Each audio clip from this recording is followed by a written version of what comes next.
Monsieur Chioti, Monsieur le Président du Congrès des Ukrainiens canadiens, Conseil provincial du Québec, distingués invités, chers amis.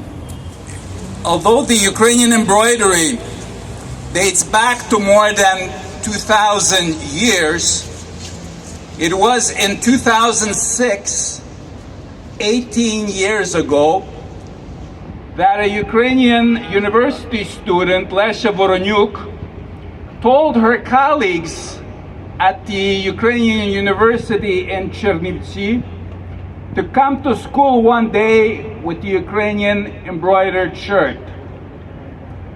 This gained so much popularity that today, 18 years later, Ukrainians and our friends in Ukraine and throughout the world are commemorating on the third Thursday of the month of May, the Ukrainian Vyshyvanka Day, and more particularly the Ukrainian embroidered shirt. It was decided to do it on a weekday, on a Thursday, in order to demonstrate that the Ukrainian embroidered shirt is part of our daily lives, not just for festive occasions. It is today the most recognized symbol of the Ukrainian identity. Today, this is particularly important when Russia is denying the existence of the Ukrainian nation.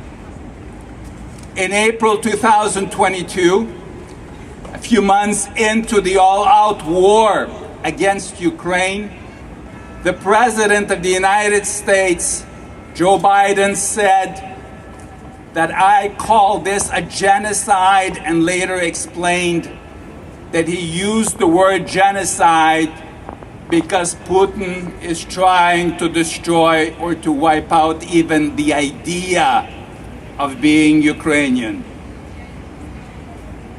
Unfortunately, because of the wavering in the United States with the support that was promised to Ukraine, Ukraine is suffering today additional damage in Kharkiv and elsewhere. It is our duty to keep reminding the Western world, Western leaders, Western media, in schools, at work, everywhere, that Ukraine is shielding the world today from the Third World War. If Ukraine fails, Putin will go further in order to recreate the Soviet Union and more, and we will all be victims of a world war. That is why it is in the best interest of Canadians, Americans, Europeans, Australians to help Ukraine, not for Ukraine's sake alone, for our sake, in order to ensure peace, security, and stability in the world. La broderie ukrainienne remonte à plus de 2000 ans, mais c'est en 2006, il y a 18 ans, qu'une étudiante à l'université de Chernivtsi, dans le sud-ouest de l'Ukraine, Lesha Voronyuk, a suggéré à ses collègues étudiants de l'université d'amener une journée la chemise brodée ukrainienne à l'école. Depuis, cette tradition est devenue tellement populaire qu'en Ukraine et à travers le monde, les Ukrainiens et nos amis célèbrent la journée de la Vyshyvanka ou de la broderie ukrainienne à travers le monde. Chaque troisième jeudi du mois de mai. Et on a choisi une journée de semaine et non pas la fin de semaine pour indiquer que la vyshyvanka ou la chemise brodée ukrainienne fait partie de notre quotidien.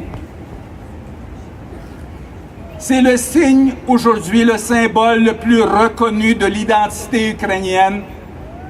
Et aujourd'hui, cela a une importance particulière alors que le Kremlin tente d'anéantir tout ce qui est ukrainien. Le président des États-Unis a appelé ce qui se produit aujourd'hui en Ukraine un génocide. Et il a dit que c'était un génocide puisque le Kremlin tente d'anéantir même l'idée d'être ukrainien.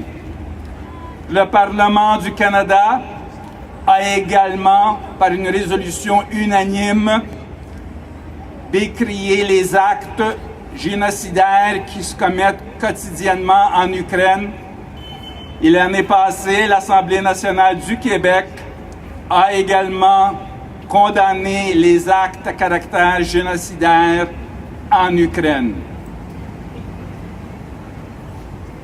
À cause de l'indécision des États-Unis, l'Ukraine souffre aujourd'hui des dommages additionnels qui auraient pu facilement être évités si la communauté internationale comprenait que l'Ukraine ne défend pas uniquement ses territoires, l'Ukraine défend l'entière population d'une troisième guerre mondiale. Si l'Ukraine ne réussit pas à défendre ses frontières, la Russie ira plus loin et attaquera les pays de l'OTAN pour reconstruire ce que Poutine a promis, à savoir l'Union soviétique et encore plus. Et là, nous serons victimes d'une troisième guerre mondiale. Alors, quand les gens vous disent combien encore faut-il donner à l'Ukraine, combien d'argent faut-il encore donner à l'Ukraine, la réponse est fort simple. Si vous ne voulez pas subir le sort des mères ukrainiennes qui mettent dans les tombeaux, dans les cimetières ukrainiens, leurs enfants, il faut donner à l'Ukraine tout ce qui est nécessaire, toutes les armes nécessaires pour que l'Ukraine puisse protéger son ciel et repousser l'armée russe de façon à libérer l'ensemble des territoires ukrainiens et assurer ainsi la paix, la sécurité et la stabilité dans le monde. Дорогі українці, хочу вам перше сказати, що впродовж року, як ми зустрічаємося на різних демонстраціях, ви, мабуть, сьогодні найкраще виглядаєте в українських вишиванках. Вітаю вас!